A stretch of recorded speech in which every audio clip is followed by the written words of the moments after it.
Okay, so I need to address the most common excuse people use to not start investing. And that excuse is, I don't have enough money. I hear this constantly. I used to say it myself. You need thousands of dollars to invest. You need to wait until you're more stable. You need to have everything figured out first. All of that is completely wrong, and it's costing people years of wealth building while they wait for a perfect moment that never comes. Here's the truth. You can start investing with $100, like right now, today, with the phone in your pocket. But here's the part most beginner investing videos skip. How you invest that $100 matters more than the $100 itself, because most people who start with $100 make the same three mistakes that kill their returns before they even begin.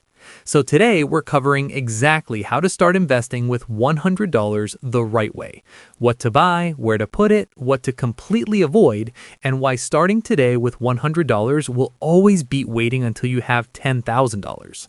Let's go. First, let's kill the myth that you need a lot of money to start investing, because this belief is genuinely one of the most expensive lies in personal finance. Here's the math that changes everything. Compound interest.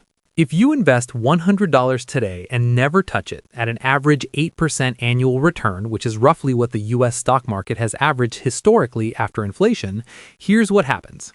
After 10 years, $216. After 20 years, $466. After 30 years, $1,006. Your $100 became $1,006 without you doing a single thing. That's the power of compound interest. Your money, which makes more money, which makes even more money. But here's where it gets really interesting. What if instead of $100 once, you invested $100 every single month? After 10 years, $18,294. After 20 years, $58,902. After 30 years, $149,035. $100 a month, the cost of a few takeout meals. Over 30 years, $149,000. And notice how most of that growth happens at the end. That's compound interest doing its thing. The longer you wait to start, the more of that explosive growth at the end you miss. Every single year you wait to start investing costs you more than you think. Not just the returns on this year's investment, but the compounded returns on every future year that money would have grown. So the best time to start was yesterday. The second best time is right now, with whatever you have, even $100. All right, before we get into exactly what to do, let's talk about what not to do, because this is where most beginners lose money before they even get started. Mistake number one, picking individual stocks. I get it. You see Tesla up 40% and you think, I should have bought that. So you put your $100 into one company you like and hope for the best. Here's the problem. Even professional fund managers who do this full time with teams of analysts and decades of experience fail to beat the market consistently. Studies show over 90% of actively managed funds underperform the simple index over 20 years. You, a beginner with $100 and a Robinhood account, are not going to outsmart Wall Street. Nobody's saying that to be mean. It's just math. Individual stocks are essentially gambling when you don't have the tools, time, and information of institutional investors. And gambling is not investing. Mistake number two. Trying to time the market. This is when people say things like, I'll wait until the market drops, then I'll buy in at the bottom. Sounds logical. Completely impossible in practice. Nobody, and I mean nobody, not Warren Buffett, not the smartest hedge funds on earth, can consistently predict when markets will go up or down. The market is driven by millions of human decisions, global events, and random shocks that are completely unpredictable. The people who wait for the perfect moment to invest almost always miss the best days of market recovery. And missing just the 10 best days in the market over 20 years can cut your total returns in half. Time in the market always beats trying to time the market. Always. Mistake number three. Putting it in a savings account and calling it investing.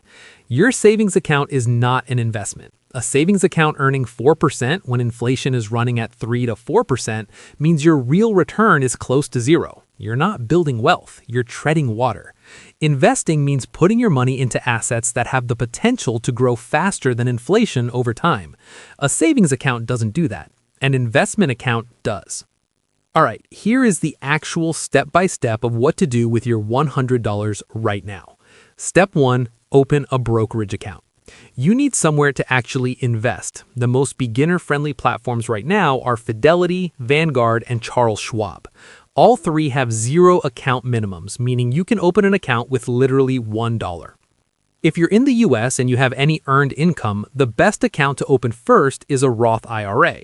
We'll do a full video on this, but the short version is money you put in a Roth IRA grows completely tax-free. You pay taxes on it now, and then you never pay taxes on the growth ever again. It's one of the best wealth-building tools available to regular people, and most people either don't know it exists or think it's complicated. It's not.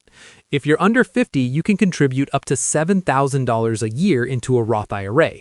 Start there. Step 2, buy one index fund. This is where most beginner videos overcomplicate things. They give you a list of 10 different funds and tell you to diversify across sectors and asset classes and international exposure, and suddenly you're overwhelmed and do nothing. So let me simplify it to one decision. Buy a total US stock market index fund or an S&P 500 index fund. On Fidelity, FCRO or FXAIX. On Vanguard, VTSAX or VOO. On Schwab, SWTSX or SCHB. These funds own tiny pieces of hundreds or thousands of American companies at once. When you buy one share of VOO, for example, you're instantly invested in Apple, Microsoft, Amazon, Google, and 496 other companies simultaneously. You're not betting on one company. You're betting on the entire American economy. And historically, that bet has paid off over every 20-year period in market history.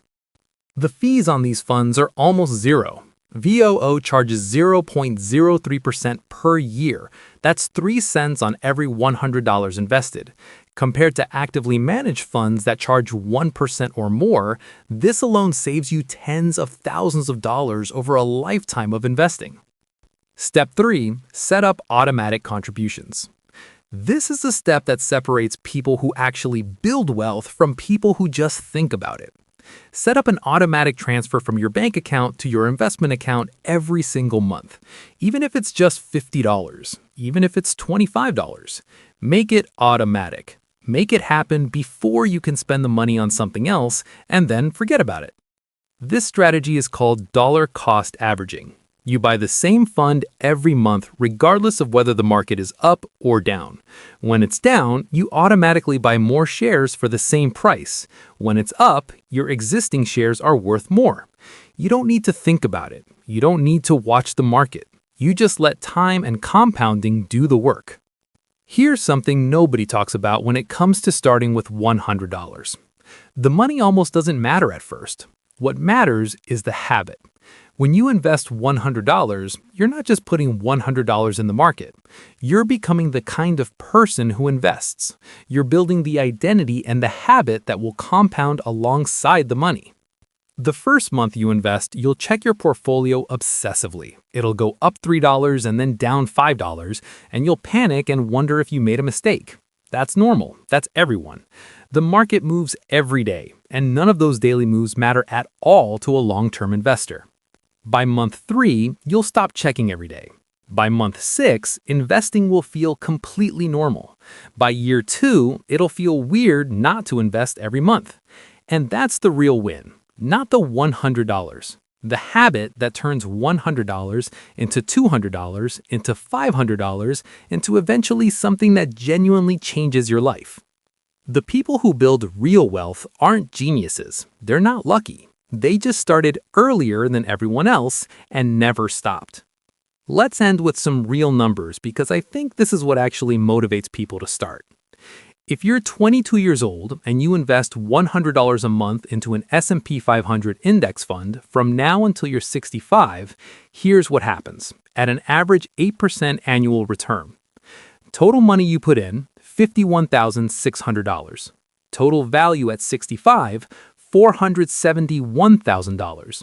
You contributed $51,600. The market turned it into $471,000.